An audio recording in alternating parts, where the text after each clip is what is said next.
Hi, this is the Madman Marcos Hernandez, and you're listening to The Fighter's Voice on 1680 AM. Richard Ortiz, your host of thefightersvoice.com, every Saturday on radio 1680 AM. Voiceography at its finest. Remember, every fighter has a voice. And so do you at 1680 AM. Hey, how's it going, ladies and gentlemen? Today, in studio, I have professional boxer Mark Anthony Hernandez. He's going to be joining us in studio. He's going to give us some commentary. He's going to tell us about his life, his career, the do's and don'ts about being an athlete at a professional level. How we doing, Mr. Hernandez? How we doing, Madman? I'm doing great. How about yourself, Richard? I'm doing good. You know what? I didn't even introduce you as the Madman. Let's try this again. Ladies and gentlemen, coming in at a trim and ready 154 pounds, fighting out of Fresno, California, Fresno Zone, Marcos, the Madman Hernandez.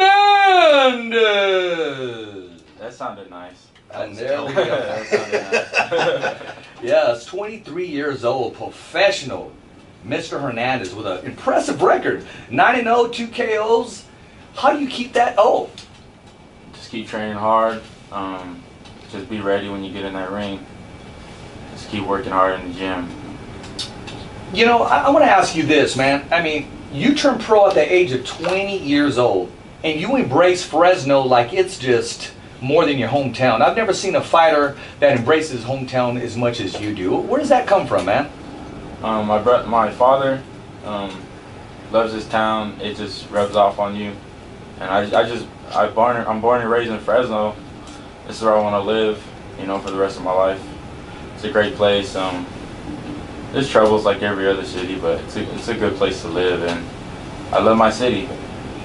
Well, good, and the city loves you, and here at 1680 AM, The Fighter's Voice, we love you back. Hey, I want to ask you about something, man. You turned pro. You had a great amateur background. You turned pro at the tender age of 20, which is not even a drinking age yet.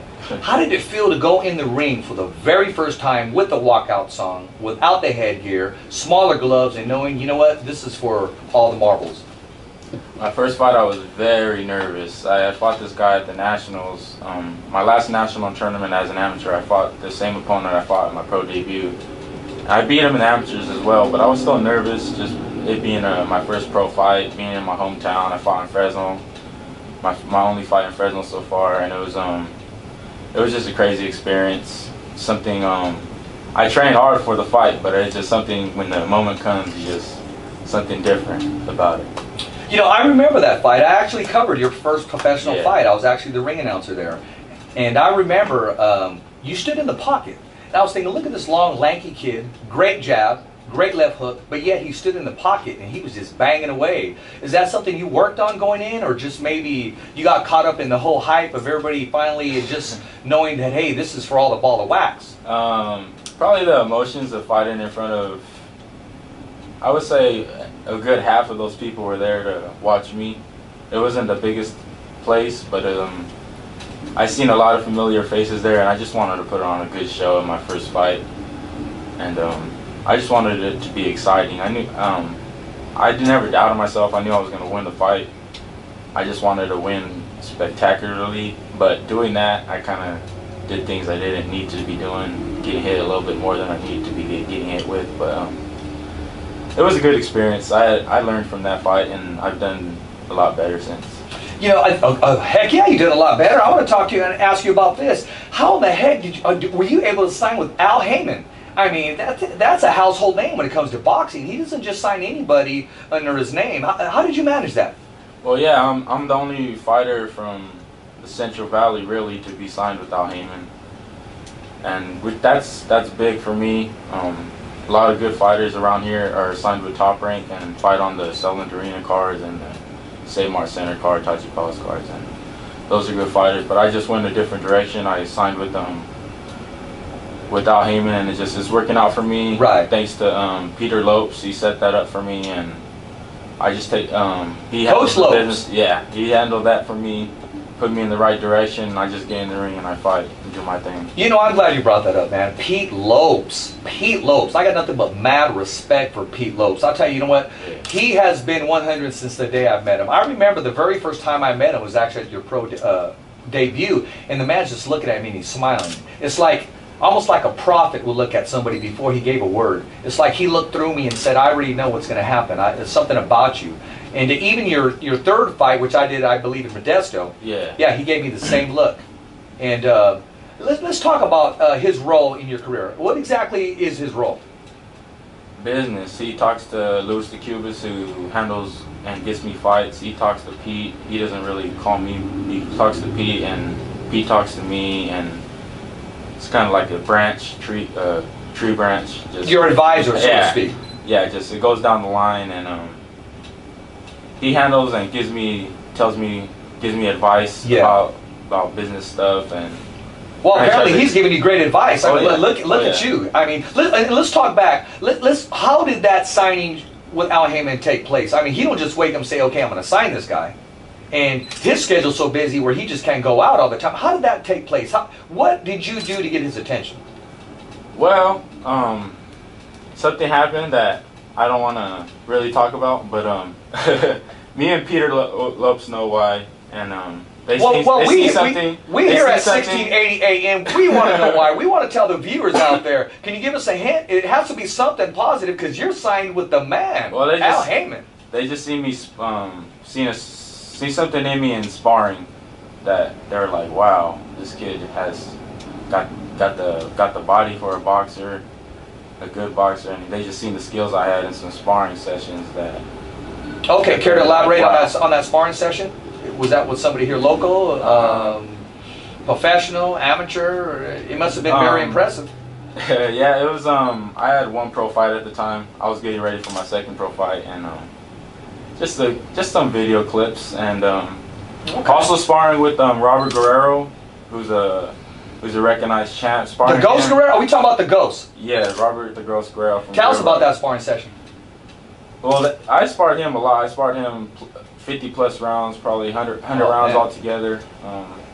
I got big recently, so we can't spar anymore. But when I was at 147 pounds, I got him ready for Keith Thurman. I got him ready for Kamagai after his Mayweather fight. And you know what? You also sparred with Laura, right? Yes, I got back from Houston on Christmas Eve from sparring with Laura. That was crazy work. That was very good work.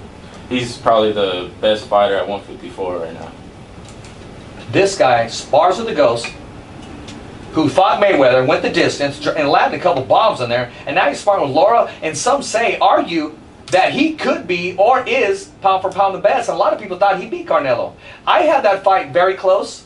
I don't think he won. If this makes sense, but I don't think he lost. So yeah. you know, it was a good fight. It was a good fight. So let's get back to the video. Okay, so he saw the video and he said, "Hey, let's call this guy," or what? Yeah, and the publicist named Mario that works with the Ghost, and he knows Peter Lopes, and it just trickled down and just got me signed, and they just seen something in me, I guess. Well, yes. I tell you this. Your last two professional fights are not on a side cable gig. They're on national TV. One was against an undefeated guy that was just ready to die in the ring. I saw that fight. I mean, it was a war. You had your moments, and you peaked that day. I mean, that day you became a true professional, high-level fighter. And then you turn around and fight somebody. I guess the record, your last fighter was Antonio Uriska. He was 7-1. 7-1, and he had some pop. He hit you with a couple shots, yeah. But you hit him with more shots. National TV, I believe it was Fox, right? Yeah, Fox Sports 1. There it is, man. I mean, tell us about the elevation of your career and how it's just taking place, man. Well, yeah, my last two fights have been on national television, like you said, on Fox Sports 1. The first one was with Thomas Hill, out of the Mayweather boxing gym from Wisconsin, training out of Vegas, and he was 6-0. We were 6-0 and 7-0. Somebody's all had to go, and his went. I had to take it from him. That's a Mayweather fighter, right? Yeah. That's right. Was a Mayweather fighter. Yeah, and a good one too. He was a very good fighter, but I was just better. I'm better than him, and I worked hard for that fight. From the know, Fresno, California, our valley, baby, the 559, Oh, representing, putting the madman on the map. Now, okay, you did that. Al Heyman signed you. Your last 2 fights, national TV, sparring session. Well, Laura, tell us about that sparring session.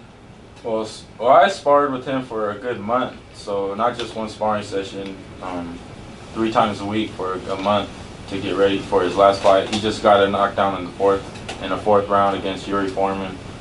This past Friday, which was a good fight. That didn't last long. So I like to think that I gave him good work to get that 4th round knockout. But yeah, Laura's a good fighter. He's slick. That Cuban boxing is just something different. And you got to just it's hard to work with. You got to like. It's hard to prepare for. You got to figure things out every round. Exactly. You can't do the same thing with Laura every round. You got to change something different every round. Now, is that still open? I mean, like, can Laura call you 3 months down the line and say, "Hey, I need to work"? Call me tomorrow, and I'll be ready. And that's how a fighter grows, with that attitude and that mentality. Yeah, he's that's great work for me. That's the best guy in my weight right now. I'm not gonna pass that up. You know, I got to hit on a personal spot with you, a soft spot with you. Emotionally, I feel the same way. I know the hurt, I know the pain. I'm a Dallas Cowboy fan. Oh Jesus! And I know you're a Raider fan. Yes. So we both can dwell in the pain.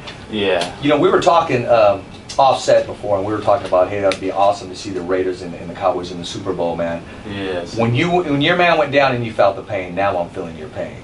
Oh yeah. So talk to me. How did you feel as a fan? And those of you who don't know, he does love the silver and black. Oh yeah. I'm a big Raider fan. Yeah, so do I, man. Hey, you know what? Did we really? Okay, yeah. I love the silver and navy blue, anyways. So get back to the silver and black. Okay, and Mr. well, Carr.